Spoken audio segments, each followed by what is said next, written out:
2 Timóteo, capítulo de número 4, verso de número 16 e verso de número 17. Só estamos começando, querido. Amém? 2 Timóteo 4, 16 e 17. Os músicos ficam aqui comigo, amém?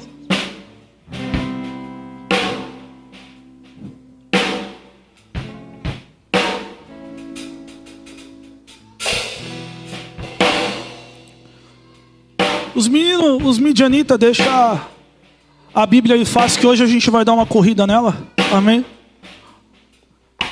Diz assim: na minha primeira defesa ninguém apareceu para me apoiar, mas todos me abandonaram. Que isso não lhe seja cobrado. Mas o Senhor permaneceu ao meu lado e me deu forças, para que por mim a mensagem fosse plenamente proclamada e todos os gentios a ouvissem. Fui liberto da boca do leão. Amém? Amém? Feche seus olhos por um momento. Espírito Santo, continue a falar com a tua igreja. Senhor, comece a mover de forma diferente esse culto. Senhor, a voz pode ser minha, mas a inspiração é do teu Espírito. É o que eu te peço no nome de Jesus. Quem acredita diz amém. Se sente um momento no seu lugar. Aleluia. Aleluia. Querido, Paulo está descrevendo a Timóteo algo que lhe havia acontecido. Uma das coisas que Paulo começa a declarar é o seu primeiro julgamento. Paulo diz para o seu discípulo amado, aquele que Paulo tinha mais cuidado. Paulo começa a descrever em meio à prisão o que estava ali acontecendo há algum tempo atrás. Paulo, todo mundo sabe, no capítulo de número 12 de Atos, Paulo tem um encontro com Jesus. Muitos dizem que Paulo caiu do cavalo, mas a Bíblia não diz isso. A Bíblia diz que apenas Paulo é lançado ao chão. Se estava em cima de um cavalo ou não, aí já não é um problema nosso. Mas a Bíblia diz que Paulo vê um clarão e ao chão Paulo ouve uma voz dizendo: Saulo, Saulo, por que me persegues? Isso faz com que Saulo, um general romano, homem fariseu cujo a sua escola era uma das mais rígidas e mais com maior ênfase, o maior prestígio, que era a escola de Gamaliel. Homem a qual persegue os cristãos desde a morte de Jesus, a fim de que acabasse com o que eles chamavam, o que os fariseus chamavam de heresia. Paulo tem a sua primeira morte, o primeiro mártir dos cristãos na sua mão, um homem chamado Estevão, a qual Paulo pega a carta para assassiná-lo. E em praça pública Estevão é apedrejado aos pés de Paulo. Paulo vê que a população gosta, e assim ele começa a pegar mais cartas para ir perseguir os cristãos. E no caminho de Jerusalém para Damasco, Paulo encontra Jesus. Olha para o irmão que está do seu lado e fala: meu irmão, fala agora com fé. Fala: meu irmão, não importa o que cometeu, o que importa é depois do encontro com Jesus.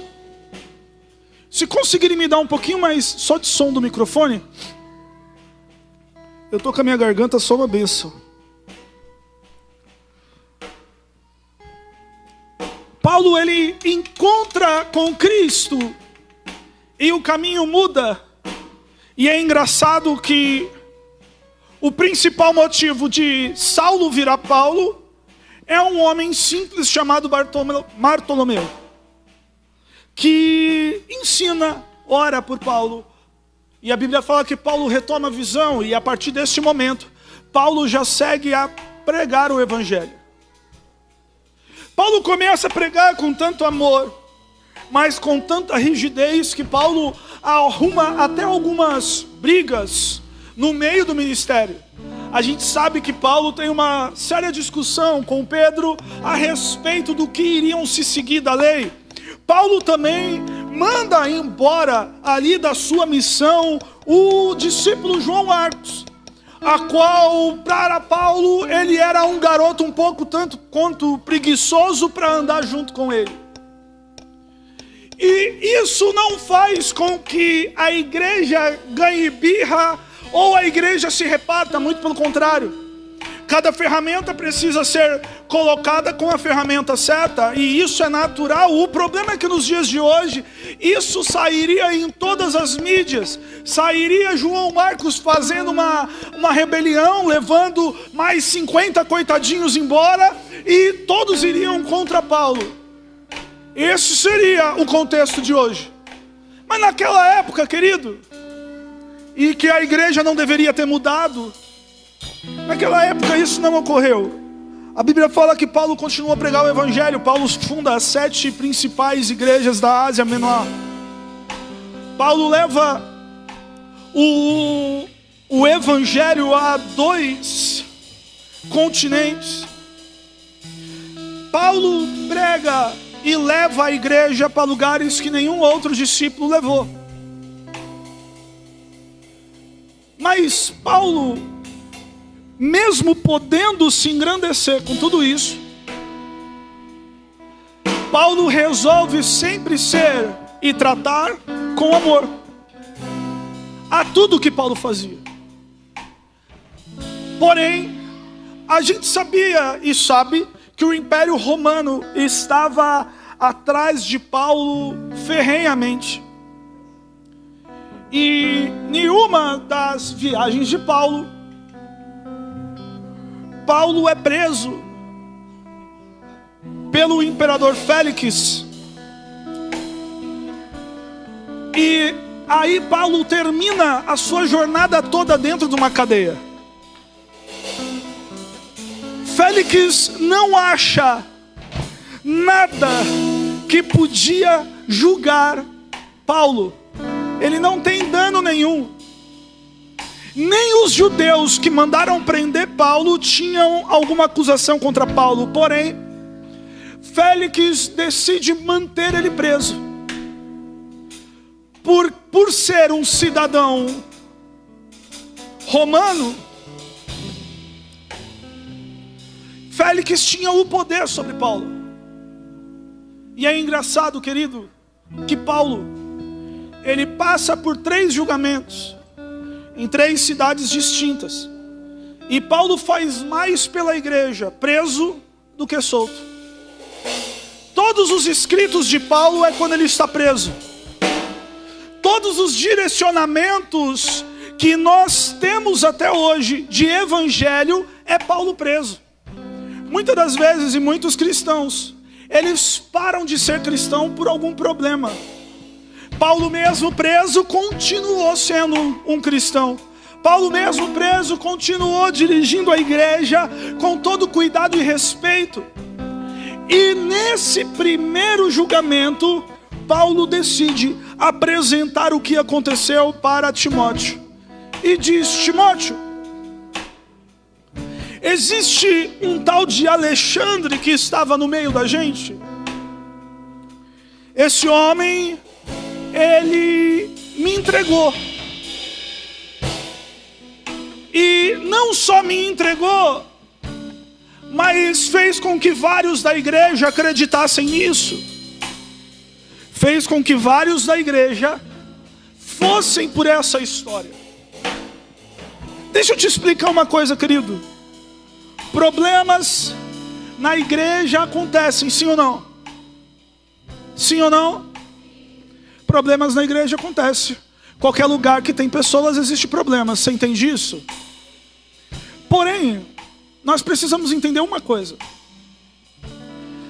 Toda mensagem, toda conversa que tem por intuito diminuir, destruir e acabar com a igreja, ela é maligna. Seja uma verdade ou não. Porque tudo que destrói a igreja é contra Cristo. Problemas acontecem, Cristo resolve todos eles. Você pode ter certeza. Alexandre não estava falando de mentira. Existia um problema e estava acontecendo um problema. Porém, a ideia de espalhar problemas, ela é satânica. E não há Cristo nisso. Não é que a igreja esconde problemas. A igreja resolve problemas onde precisa ser resolvido. Mas toda conversa que passa para o ponto de destruir precisa ser examinada. Paulo adverte. Aleluia. Os irmãos aí atrás, dá uma segurada no volume da voz, querido. Tá falando mais alto que eu no microfone.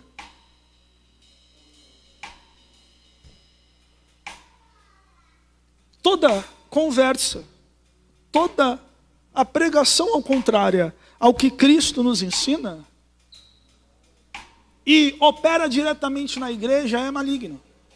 Alexandre era um homem que seguia Paulo, estava junto com Paulo, tinha aprendido junto com Paulo. Era um dos ferreiros mais importantes que a igreja tinha para suas construções. Mas ferramenta boa com ordem errada destrói qualquer coisa. A Bíblia vai dizer que Alexandre faz com que todos que iriam testemunhar a favor de Paulo não vão ao julgamento. A ausência deles no julgamento fez com que Paulo continuasse preso e fosse enviado para Roma. Querido, propósito do Senhor, sim. Mas alguém gosta de ser abandonado? Não. Só que aí Paulo dá uma lição. Paulo diz, olha, esse daí você tira de dentro da igreja, porque vai destruir todos vocês. Agora eu, no meu primeiro julgamento, eu estive sozinho. Me defendi sozinho. E você vai ver isso no Atos, capítulo de número 22 ao 24. Fiz tudo sozinho. Mas o Senhor nunca me abandonou. Muitas das vezes nós olhamos para o Evangelho, nós vemos o Evangelho acontecer e parece que a igreja, ela pega e abraça somente as dores do Evangelho. Parece que as dores do Evangelho são a marca da igreja. Até mesmo que hoje em dia você achar um cristão feliz é raridade. Prefere estar vivendo uma vida de luta, prefere estar vivendo uma vida de desespero, de opressão, do que viver realmente aquilo que é felicidade. Nós olhamos para a vida dos apóstolos, dos discípulos e dos apóstolos, nós vamos ver algo que talvez a gente não consiga imaginar. Porque a primeira coisa que a gente olha para os discípulos e apóstolos é: sofreram, morreram. Literalmente falando, qual foi as 100 vezes que João recebeu aqui? Que Pedro recebeu aqui, desculpa. Não dá para ver. Porque Pedro paga os impostos e continua em Jerusalém. A igreja passa por dificuldade. Pedro se transfere para Roma e é morto. Paulo escreve textos maravilhosos. Querido, para mim, eu falo, quando eu chegar lá no céu, Vou dar um abração em Jesus, mas eu quero sentar com esse homem para conversar. Porque tudo que a gente entende de igreja, querido, está nos escritos dele. Dias antes da sua morte, condenado de morte, ele escreve para a igreja para Timóteo: combati o bom combate, acabei a carreira e guardei a fé. Agora eu vou pegar meu prêmio. João, esquecido na ilha de Patmos, e João não fica preso em Patmos apenas uma vez, 2 vezes na sua história. João é largado na ilha de Patmos.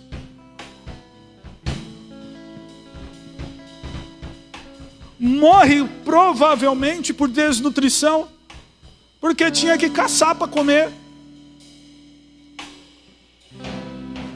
Tantos outros, querido, apedrejado, decapitado, crucificado, esfaqueado. Aí eu te pergunto, qual é o prêmio desse evangelho? Ou o que esse evangelho parece que tem de bom? E às vezes a gente só olha. Nem para o céu é para o inferno. Nós não queremos ir para o inferno. Parece que o evangelho é tudo isso. Então, se eu sofrer aqui, tudo bem. Eu não indo para o inferno, está tudo bem. Se eu não tenho nada aqui, tudo bem. Eu não indo para o inferno, está tudo bem. Querido, deixa eu te explicar uma coisa. Jesus, ele não te chamou para ter uma vida medíocre aqui na terra e você conseguiu o céu. Não é sobre isso. Não é sobre isso. Até mesmo que qual vai ser o seu sentimento ao chegar no céu? Alívio? Ou você acha que você vai sentir algo novo? Não. Você vai sentir aquilo que você conhece. Então deixa eu te explicar uma coisa. Para você ir para o céu, a primeira coisa que você precisa conhecer é a alegria. É felicidade, é aqui. Mas pastor, aqui não tem como ser feliz. Tem. Paulo vai dizer que o reino de Deus não é comida e nem bebida, então não é algo que nós conseguimos apalpar. Mas é felicidade, paz e justiça no Espírito Santo. Às vezes nós olhamos a nossa vida e olhamos a vida dos homens que estão na Bíblia, olhamos de forma humana e dizemos, se nós sofremos, está tudo bem, porque eles também sofreram. Se nós estamos tristes, tudo bem, porque eles também tiveram tristeza. Se nós estamos padecendo, tudo bem, porque eles também padeceram. E é isso que o Senhor Jesus tem para nós. Uma vida mediana à base de sofrimento. Talvez para você seja um pouco assustador ouvir uma pregação dessa forma. Mas eu tenho certeza que você já pensou isso. Eu tenho certeza absoluta que você em algum ponto da sua vida, ou talvez agora mesmo, já pensou em abandonar tudo, porque não faria diferença alguma largar e continuar, porque está ruim do mesmo jeito. Mas deixa eu te falar uma coisa. Existem coisas e situações que precisam mudar para que você entenda realmente, por completo, o que você faz aqui dentro. Porque estar aqui não é vir somente a um culto, não é estar somente em uma reunião. Não. Vir é muito fácil, querido. Você não precisa vencer nada, a não ser a sua preguiça. É a única coisa que você precisa vencer para ir para a igreja. Alguns contam que venceram a cama, as cobertas com tanta ênfase que parece que é um testemunho. E deixa eu te dizer uma coisa, querido. O preguiçoso precisa ter com a formiga. Você vence a sua cama, o seu travesseiro, pelas suas necessidades todos os dias de manhã. E vir para a igreja parece que a luta é maior? Não, querido. Você precisa vencer apenas a sua desorganização de horário. Você precisa apenas vencer a sua dúvida em se trocar de roupa. É isso que você precisa vencer para estar na igreja. Mas o vir para a igreja não faz nada de diferente se você não entendeu o porquê que você está aqui. Paulo conta algo fantástico. E aí eu te pergunto, de quantas vezes você já foi traído, caluniado, ofendido? Quanto tempo você demorou para se reerguer? Porque Paulo vai dizer que ele tinha sido traído, abandonado por todos aqueles que estavam junto com ele. Mas Paulo conta o segredo: em nenhum momento eu me senti só. Eu sempre tive a companhia de Cristo. Em todos os momentos, todo mundo foi embora, mas Cristo nunca me abandonou. E aí, querido, tem um segredo. Nos dias de hoje, nós estamos vivendo um evangelho muito por cenário. Todas as situações que nós passamos, nós preferimos olhar para o cenário. O cenário diz que é impossível, aí nós já nos desesperamos. O cenário diz que é difícil, aí a gente já quer jogar tudo para cima. O cenário diz que não vai acontecer milagre e nós acreditamos. Pouco nós queremos viver e conviver com a companhia dessa jornada. O povo entra para o deserto. Eles tinham um cenário árido, seco, mas eles tinham uma boa companhia. A nuvem de dia, a coluna de fogo de noite. Mesmo assim, eles preferiram olhar para o deserto. Talvez você tenha entrado em algumas situações, como Paulo entrou dentro de uma prisão. E Paulo, olhando para um lado para o outro, ele não teve companhia, ele não teve pessoa nenhuma junto com ele.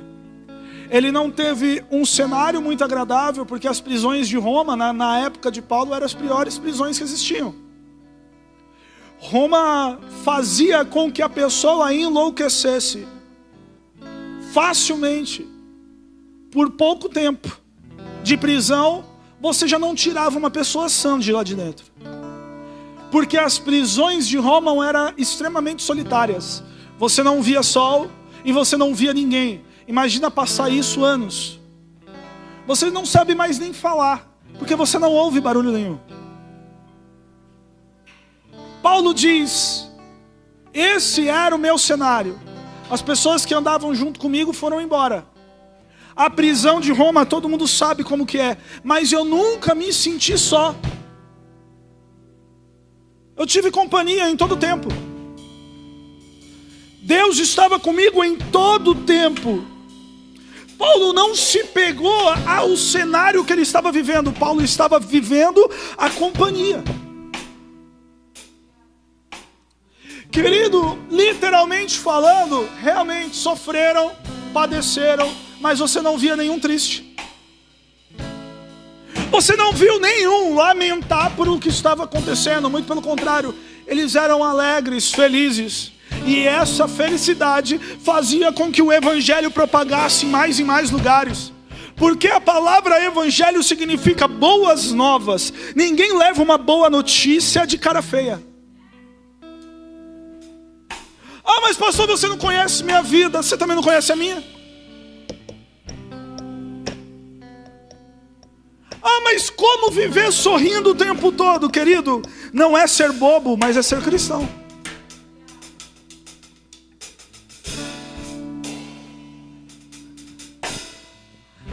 escritor aos Hebreus, e eu particularmente vou com uma parte da teologia que diz que é Paulo que escreveu, começa a enumerar os heróis da fé.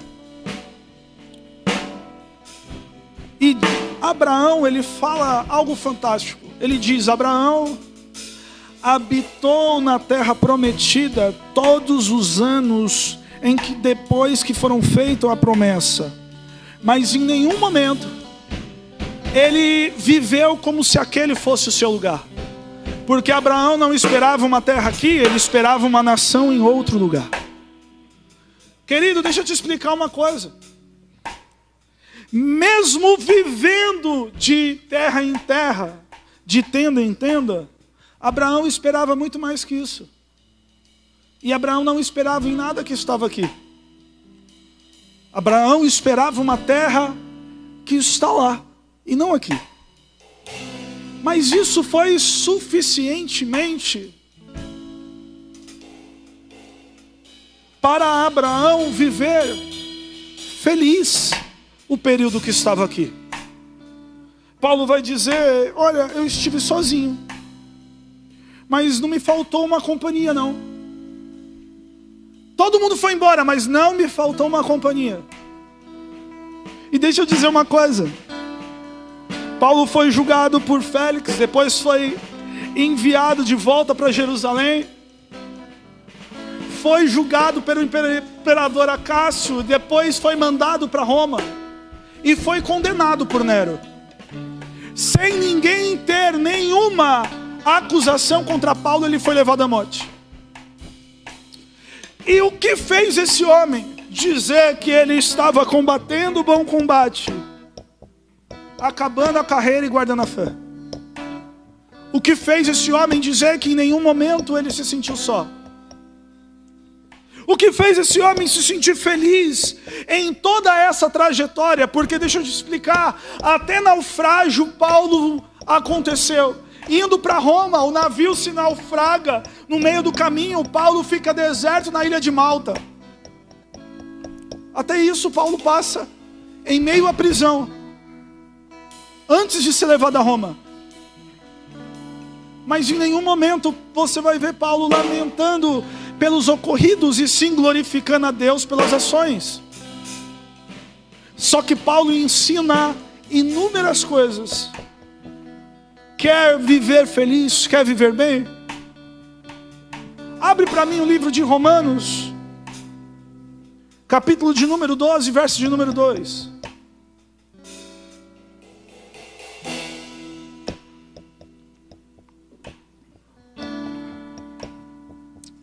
Romanos, capítulo de número 12, verso de número 2. Aleluia. Diz assim: não se amoldem ao padrão deste mundo, mas transforme-se pela renovação da sua mente, para que vocês experimentem a boa, agradável e perfeita vontade de Deus. Todo mundo sabe o que é bom, perfeito e agradável, sim ou não? Não. Não. Porque para entender o que é bom, perfeito e agradável é necessário uma transformação de mente. Não pode ser olhado o evangelho da forma que se olha para o mundo. Paulo vai dizer: olha, não se moldem, não se doutrinem, não se capacitem como o mundo faz. Mas vocês precisam olhar as coisas de uma outra visão. Uma visão que tem que ser transformada dentro da sua mente. Porque o evangelho é loucura para aquele que não crê e poder para aquele que crê. Então Paulo vai dizer: olha, você quer entender o que é bom, perfeito e agradável? Se você quer entender a obra de Deus, você precisa mudar a sua mente. Porque a sua mente, como a do mundo, você não vai entender o que é bom, perfeito e agradável. Às vezes a gente costuma dizer: ai Senhor, as vontades do Senhor é boa, perfeita e agradável. Mas na primeira perca você quer desistir. No primeiro aperto você quer desistir. Querido, eu lembro como se fosse hoje. Eu tinha aceitado uma agenda para ir ministrar num culto na Vila Industrial uns 10 dias antes. Esse culto era numa quinta-feira. E nós estávamos vivendo uma fase complicada. A mãe da pastora estava internada na UTI, a gente estava naquela ia e vinha, aquela coisa toda. Quando chegou na quinta-feira, no dia da ministração, nós enterramos a minha sogra. E nós fizemos o velório de manhã, e fez o enterro de manhã. E todo mundo sabe como que é uma casa de luto. Se você não passou, querido, a lei natural da vida você vai passar. E a casa estava em silêncio, e mesmo assim nós decidimos ir para cumprir aquilo que o Evangelho tinha nos posto, né, a fazer. Eu não gosto de dar duas palavras, então, independente do que aconteça, eu cumpro aquilo que eu tinha prometido. E eu fui. Até um pastor amigo, pastor Márcio, estava lá e eu falei, não, pastor, estou aqui. Aí ele, eu nem consegui falar com você esses dias. Eu expliquei para ele o que tinha acontecido. Ele falou, não, pastor, vai embora, se você precisar. Vai, eu dou um jeito aqui. Eu falei, não, já estou aqui, vamos ministrar. E eu não tinha o que pregar. Mas naquele dia pela manhã, naquela coisa toda do luto, o Senhor falou para mim, olha, você vai entender o que é bom, perfeito e agradável. E dentro de um momento de luto, de um momento de morte, a gente não espera que seja bom, perfeito e agradável. Porque o nosso olhar humano, ele é voltado para o que o mundo e da forma que o mundo vê. E naquela noite eu sentei naquele altar. Sabe quando você nem presta atenção? Eu estava numa assembleia, então a gente sabe já qual é o costume. 300 hinos e 5 minutos da palavra, tô brincando. E vocês derrubam da live, hein? Mas foi 301 hinos, e aí você não consegue nem prestar atenção nos hinos, e quando eu peguei para ministrar. Querido, a única palavra que vinha no meu coração é que a vontade do Senhor é boa, perfeita e agradável. O meu coração não dizia aquilo, mas algo de forma irracional estava dizendo dentro de mim, foi o melhor, é bom, perfeito e agradável. E eu lembro que eu peguei aquela passagem que Davi fala quando o seu filho morre. Ele fala, olha, morreu, então agora preparem o velório, levem ele, eu vou para a casa do meu Senhor. Querido, nesse dia eu entendi que a boa e perfeita e agradável vontade de Deus estão nos momentos e nos lugares mais loucos que a gente possa imaginar. Às vezes nós achamos que a boa, perfeita e agradável vontade de Deus está numa festa. Está quando todo mundo está festejando, está num ambiente maravilhoso, está num ambiente cheio, está onde está todo mundo falando em línguas. Não, às vezes a boa e perfeita e agradável vontade de Deus está num leito de hospital, quando está todo mundo já sem esperança. Porque não existe nada que o Senhor faça que não é bom, perfeito e agradável.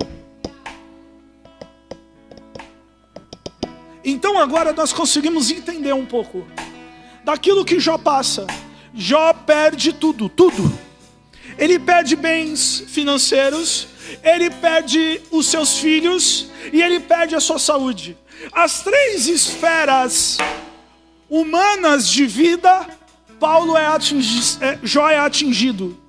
E naquele momento Jó fala, Deus deu e Deus tomou. Louvado seja o nome do Senhor. Não era porque a visão era ruim do que estava acontecendo que Deus não estava no negócio. Querido, é uma visão muito triste que a igreja tem hoje. E a gente sabe que O movimento pentecostal trouxe muito isso. A Bíblia fala apenas em 2 textos sobre Satanás. Todo o resto é inventado. Tudo que você sabe sobre o diabo é alguém que inventou. Porque a Bíblia não fala nada. Porque a Bíblia é um livro sobre Jesus e não sobre o diabo. E não sobre as obras do diabo. A Bíblia fala das obras de Cristo e não de Satanás. E o movimento pentecostal trouxe tanto diabo para dentro da igreja que tem cultos que já nem se adora mais a Jesus. Nós só cantamos as obras do diabo e o que o diabo pode fazer. Querido, deixa eu te dizer uma coisa. O diabo, Satanás, Lúcifer, como você queira denominar, tinhoso, capeta e por aí vai, é um pobre coitado que só trabalha se houver uma permissão, uma ordem. Ele não pode atacar, ele não pode tentar oprimir, ele não pode fazer nada se não seja algo de Deus. Nem as obras do inferno, como a Bíblia diz, que não podem prevalecer contra as portas da igreja, só pode haver um ataque se Deus assim permitir. A igreja só é atacada quando Deus permite. Faraó abre o coração e diz: não, o povo pode ir. Faraó tinha a intenção de perseguir o povo? Não. A Bíblia fala que foi o Senhor que apertou o coração de Faraó para ele ir contra Israel. A Babilônia domina Jerusalém. A Babilônia tinha a intenção de destruir Jerusalém? Não. Deus chama Nabucodonosor de meu servo, porque todas as vezes que eu preciso oprimir o povo, Nabucodonosor está ao meu dispor. Querido, deixa eu te dizer uma coisa. Tudo é bom, perfeito e agradável pela ótica do Senhor. Porque o que Deus faz não é para uma visão imediata. Nós estamos acostumados a uma visão tão imediata. Aí num restaurante nós não queremos esperar mais de 5 minutos. Nós queremos que uma comida fique pronta em meia hora no máximo. Hoje em dia já tem panela elétrica para tudo quanto é coisa, porque nem fogão mais a gente precisa. Mas com o Senhor não é assim que funcionam as coisas. Salomão vai dizer: existe um tempo determinado para todas as coisas debaixo do sol. E todas as coisas estão sujeitas a esse tempo. Só que para entender o tempo do Senhor, querido, é necessário você ter aquilo que a psicologia chama de metanoia. Transformação de mente. Não tem como você estar com a mente do mundo querendo entender as coisas de Cristo, querer entender o tempo de Deus com a mente do mundo. Isso não funciona. Por isso que nenhum dos apóstolos, discípulos ou qualquer mártir que você vê vivia de forma infeliz, vivia de forma triste. Muito pelo contrário, querido, eles estavam felizes porque eles estavam cumprindo o seu propósito. Por isso que Jesus chama: olha, vinde a mim todos que estão cansados e sobrecarregados, eu posso aliviar. Toma de mim o meu jugo. Querido, que jugo que é leve. Eu não sei se você sabe, mas jugo é aquela peça de madeira que une um carro de boi, que une 2 bois juntos. Ele vai no pescoço para o lombo, e aquilo pesa para que o boi não queira levar a carroça para qualquer lado. E ele une a um outro boi de forma forçada e não amigável. E assim ambos caminham, não para onde querem, mas para onde o carroceiro quer. Sabe o que Cristo está dizendo? Se você está cansado e sobrecarregado, eu te garanto que é melhor você ser preso a mim e estar sendo direcionado pelos meus puxões do que estar no mundo. Cristo disse sobre uma morte de cruz, antes mesmo da cruz fazer sentido. Jesus disse: olha, se você quer seguir a mim, tome a sua cruz, negue-se a si mesmo e vem. Querido, morte de cruz antes de Jesus morrer só significava morte, significava vergonha. Não era algo que nem o cristianismo acredita nos dias de hoje, que era algo de redenção, não de salvação, não era nada disso. Era uma morte dolorosa. Olha para a pessoa que está do seu lado e fala: querido, agora só para alguém ouvir, fala: querido, é necessário mudar a sua mente, senão esse mundo vai conseguir roubar a sua alegria. Se já não tem conseguido. Segundo ponto que nós vemos na pregação de Paulo. Abra em Romanos, capítulo de número 8, verso 14 ao 17.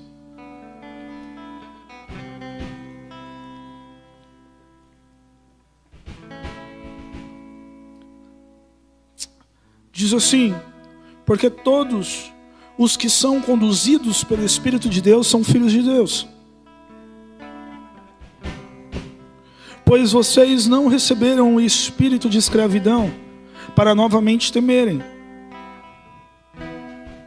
mas receberam o Espírito que os torna filhos por adoção, por meio do qual clamamos: Abba, Pai. O próprio Espírito testemunha ao nosso espírito que somos filhos de Deus. E se somos filhos, também somos herdeiros de Deus e co-herdeiros com Cristo. Se de fato sofremos com Ele, também com Ele seremos glorificados. A palavra filho, no livro de Romanos, Paulo sempre usa teknon ou huios, que não significa somente filhos no grego, mas filhos maduros. Não é qualquer filho. Porque deixa eu dizer uma coisa, querido. Para você viver o evangelho, você até entra como uma criança, mas você não consegue permanecer se você permanecer criança. Uma criança não consegue permanecer no evangelho se ela não decidir amadurecer. De papinha, uma criança não sobrevive. Chega uma hora que você precisa começar a colocar alimento sólido, porque senão ela não cresce, porque a papinha não vai ter todos os nutrientes. Tem muito cristão que cai, tem muito cristão que deixa de seguir o evangelho, porque no meio do caminho ele não quer crescer. Ele quer ser aquele que sempre a igreja vai servi-lo, sempre a igreja vai colocar para ele comer, sempre a igreja vai limpar o rostinho dele. E deixa eu te dizer uma coisa, querido, isso cansa. Isso cansa fazer com a mesma pessoa. Nenhum evangelista consegue ficar evangelizando a mesma pessoa 5, 10, 15, 20 anos. Não dá. É cansativo. A pessoa entra como criança, mas ela precisa começar a crescer. Paulo vai dizer: olha, quando eu era menino, eu agia como menino, eu fazia as coisas de menino e eu falava como menino, mas agora eu cresci e abandonei as coisas de menino. A igreja hoje, ela está tão doente que ela precisa ser tratada como criança sempre. Eu não consigo entender como um culto evangélico ainda se tem palavras de motivação em cima do altar. Até mesmo que o culto é uma reunião dos santos. Sim ou não? Para serem igreja onde? Lá fora. Aqui dentro não precisa de igreja. Você precisa ser igreja lá fora. Um culto é uma reunião de santo para ser ativado profeticamente, espiritualmente, pastorialmente, para você ser igreja lá fora. E para você ser ativado, não dá para você viver a vida toda como criança, senão você não é ativado. Ai, mas se falar mais grosso comigo eu vou embora. Ai, mas se falar, ai, mas se não me pedir, por favor, aí eu paro, abandono a igreja. Querido, igreja não é para isso. Igreja não é para isso. Não, igreja não é para ficar tratando você como um nenenzinho, como um bonitinho, como um agradávelzinho, como você quer ser tratado, porque quando você deixou a casa da sua mãe e você abandonou essas coisas, você quer procurar em algum lugar que te tratem como um bebê, e aqui não é o lugar. Crescer, querido, exige maturidade, sim ou não? Por isso que Paulo vai dizer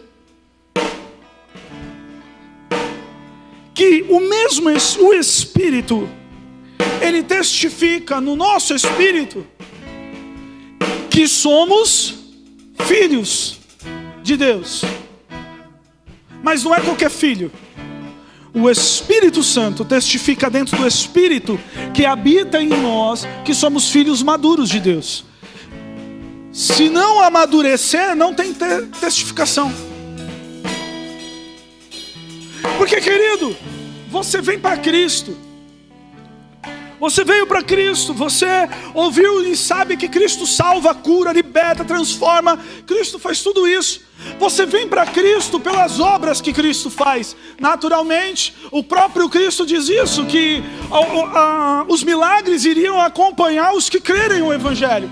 Então os milagres trazem pessoa, a transformação trazem pessoas, o testemunho trazem pessoas. Você chega, só que a Bíblia vai dizer que é necessário você nascer de novo. Sim ou não?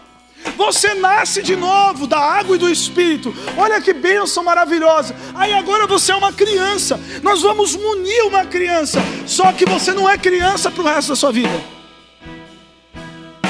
Se você querer ser criança para o resto da sua vida, na hora de puxar, você vai se machucar, vai se ofender. E aí que muitos cristãos vão embora. Muitos que parecem maduros, mas ainda estão comendo papinha. Muitos que parecem que já sabem, mas ainda estão engatinhando. Estão precisando de tapinha no bumbum ainda, porque não querem crescer. E, querido, uma hora chega que esse cordão umbilical vai precisar ser cortado. Porque você foi chamado para que você dê fruto. Você entende isso?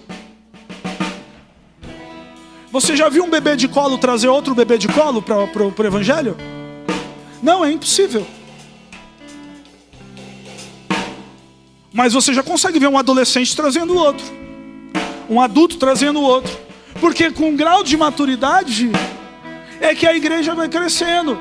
Mas a igreja nos dias de hoje, elas querem viver o que é bom, perfeito e agradável. Ela quer sentir o que Jesus tem para entregar, mas ela não quer viver a maturidade que precisa viver. E nós acabamos passando os anos dentro do Evangelho, dentro da igreja, buscando apenas uma solução para nós. E palavras que não vêm afagar a solução que nós precisamos não presta.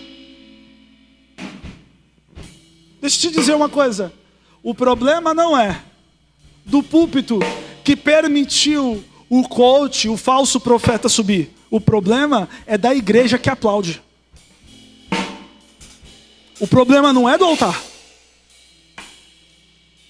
O problema é da igreja que gosta. Terceiro e último ponto. Mudou a mente. Obedece, é um filho maduro. Agora você precisa entender a recompensa. Pastor, Pedro recebeu 100 vezes nessa terra? Recebeu sim ou não? Sim ou não? O que ele recebeu?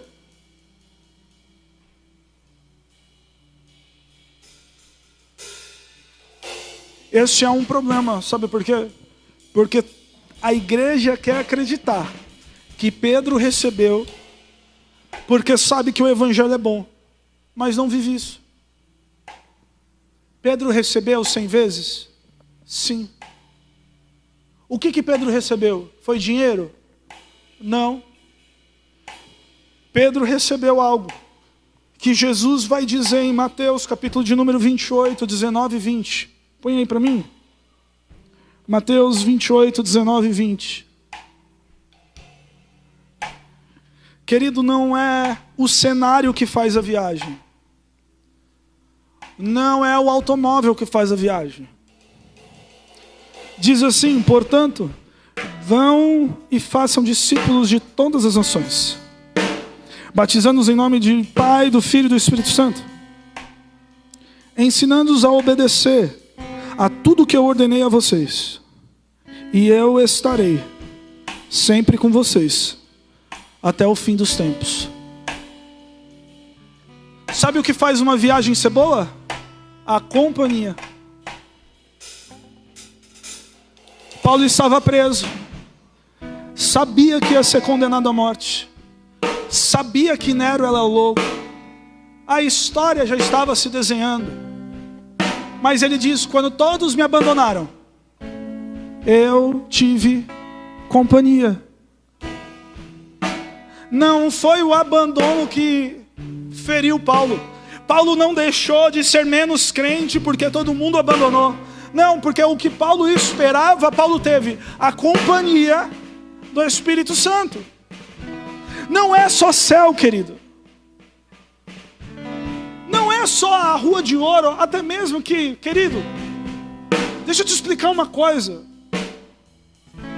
A rua de ouro, o muro de jaspe, não é nosso. É de Deus.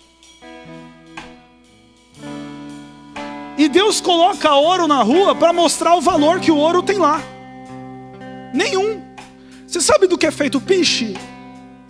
É o resto de um monte de coisa. Resto de borracha, resto de concreto. Isso é feito o piche da rua. A gente não coloca na rua para os carros passarem aquilo que tem valor.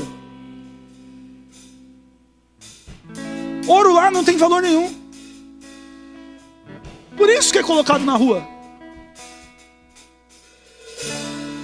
O que lá tem valor é a mesma coisa que aqui tem valor. A presença. É estar com alguém continuamente. Querido, se você tem uma boa companhia, a fase pode ser ruim que for, virá melhor. Quantos já fizeram uma viagem ruim? Ah, nossa, vocês só viajam bem? Ah, tem viagem ruim. Tem viagem ruim. Teve uma viagem que eu e a pastora foi, querido. O lugar era lindo. O hotel cheio dos frufru. Mas pensa num final de semana ruim que nós passou. Eu tinha mordida de borrachudo até na sola do pé. A gente voltou com febre. De tanto borrachudo que tinha. Mas a viagem foi o lugar horrível. As pessoas metidas. Mas eu estava em ótima companhia. O que importa de toda viagem que nós fazemos é a companhia que você escolhe ter. Querido, você pode abraçar o seu desespero, você pode abraçar a sua solidão, você pode abraçar a sua angústia, você pode abraçar tudo isso, mas eu estou aqui te aconselhando, abraça Cristo. Se Ele prometeu que estaria conosco, a sua solidão não revela a ausência dele. A sua solidão revela para onde você está olhando. Porque ele mente. Então às vezes a gente precisa fazer uma autoanálise. Porque se estamos nos sentindo sozinhos, alguma coisa tem de errado. Todo mundo me abandonou, mas Deus estava do meu lado.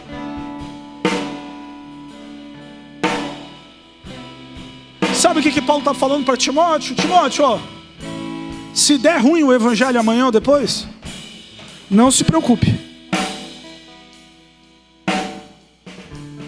Não se desespere. Ele está do seu lado. Vai permanecer aí. Querido, nós estamos vivendo em uma fase que o espiritual já não é mais suficiente.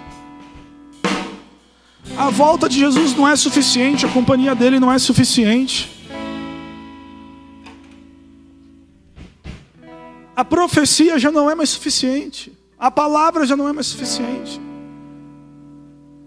Esse não é um problema da palavra, ela não precisa ser atualizada como uns doidos estão dizendo aí. Esse é um problema da nossa visão e o que nós estamos escolhendo conviver. Porque Jesus mente? Não, Ele não mente. Ele não mente e Ele não se arrepende do que Ele falou. Se Ele disse que estaria conosco até o findar dos tempos, Ele está conosco até o findar dos tempos. Se a solidão bater, algo tem de errado. Não é, se tudo deixar de ser bonitinho. Não, tudo pode deixar de ser bonitinho, mas você vai ter uma companhia. Você consegue entender isso? Você entende isso mesmo?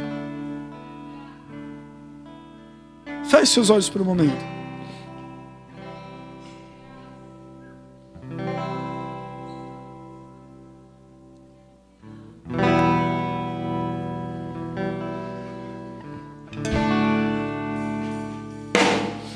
Aleluia.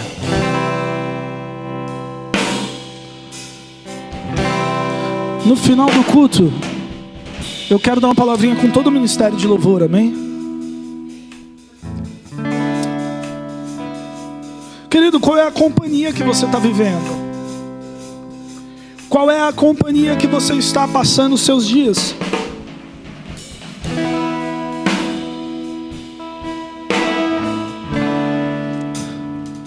Tem querido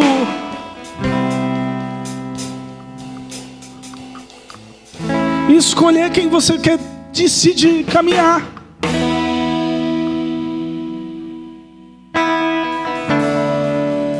Pastor, é loucura, e muitas das vezes você não vai acreditar. Mas você precisa trazer à memória o que te traz esperança. É um autoexercício. Mas eu estou me sentindo sozinho. Ei, Jesus, cadê você? Se mostra aqui do meu lado, porque você disse que estaria comigo e eu estou me sentindo sozinho. Então faz alguma coisa aí.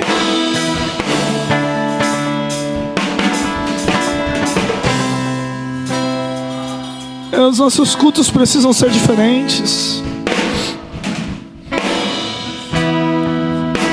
porque as nossas escolhas precisam ser diferentes. Se coloca de pé por um momento.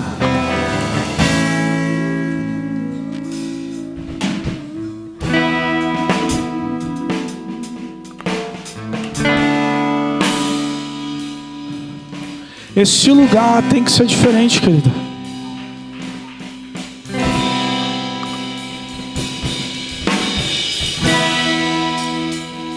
Eu não sei como que foi o seu culto até agora. Eu não sei se você ouviu o que você queria. Eu não sei nem se ele foi bom, mas ele pode mudar a partir de agora. Que ele está aqui, isso eu te asseguro.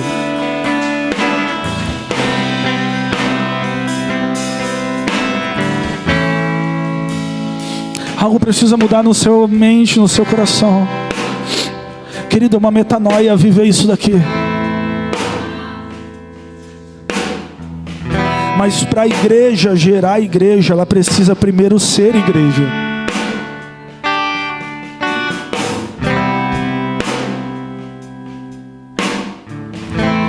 Vai ter dias bons e dias ruins e dias bons. Mas em todos eles nós temos Cristo. Essa é a recompensa aqui. Pode acontecer o que for, você tem um Jesus que não vai te deixar gerar dano, que te guarda de dia e de noite, e quando o seu tempo terminar, está te esperando, porque é alguém que Ele conhece, que Ele caminha junto.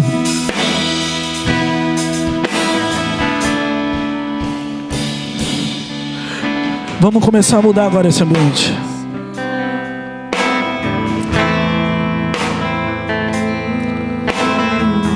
É um ambiente profético, mas o profético ele só flui quando há o amadurecimento.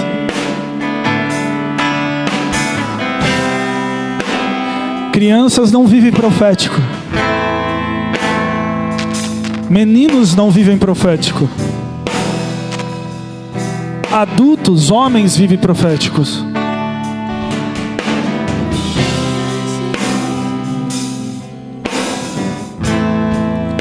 Porque para viver o sobrenatural, querido, você precisa estar disposto de abrir mão do natural. Começa a mudar o ambiente aí. Porque nós sabemos que algo novo já começou neste lugar. Algo novo começou na sua casa, algo novo começou no seu trabalho, algo novo começou no meio da sua família, algo novo já começou.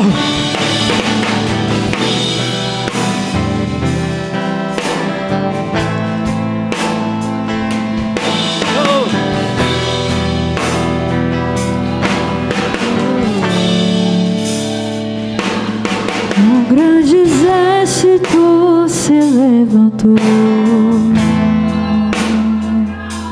Sinto o teu vento a soprar. Ouço uma voz que vem do céu, dizendo: profetiza.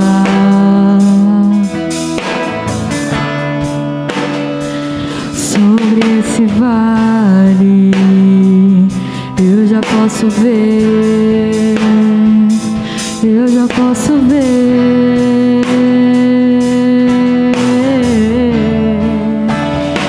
Dizendo: profetiza sobre esse vale. Eu já posso ver.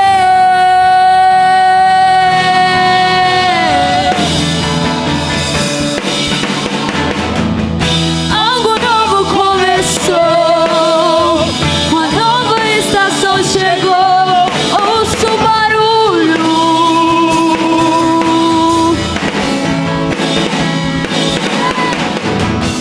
Algo novo começou. Uma nova chave virou. Ouço o barulho.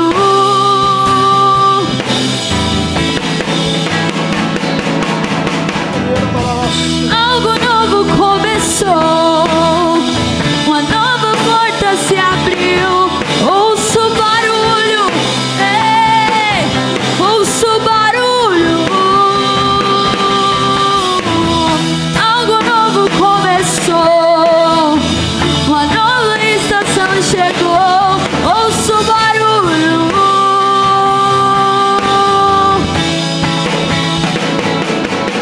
Ouço o barulho. Ouço o barulho. Ei, ouço o barulho.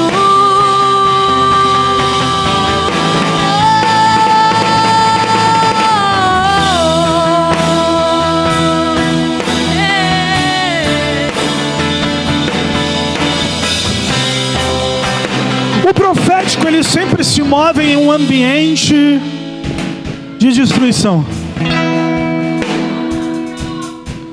É no vale, é no deserto. É quando morreu. É aí que o profeta se levanta.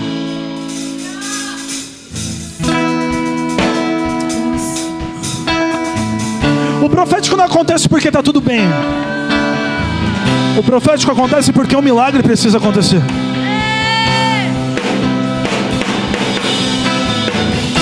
Algo novo começou. Uma nova estação chegou. Ouço o barulho.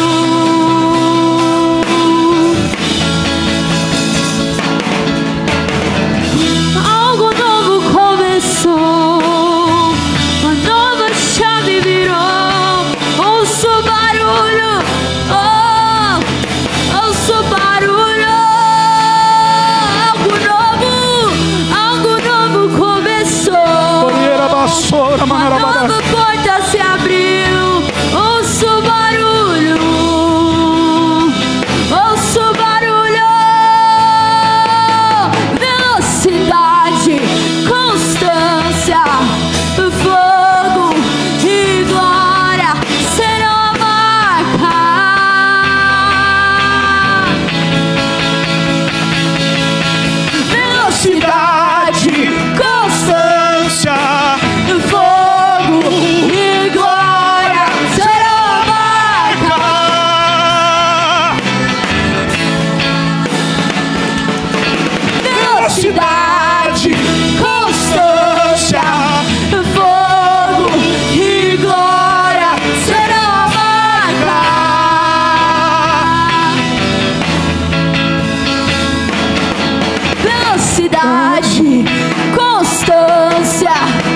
Eu sou da época em que nós ouvíamos pregações dizer que era melhor ser devagar e constante.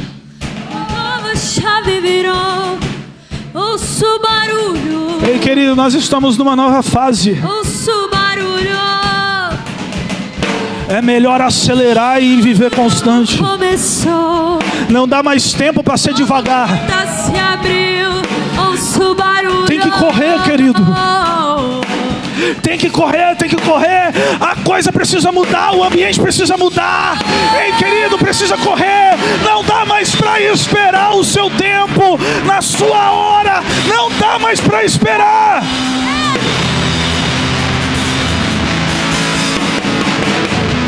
Algo novo começou. Uma nova porta se abriu. Ouço barulho. Ouço barulho. Velocidade. Constância. O fogo e glória serão a marca dessa nova geração. Velocidade, constância, o fogo e glória serão a marca dessa nova geração.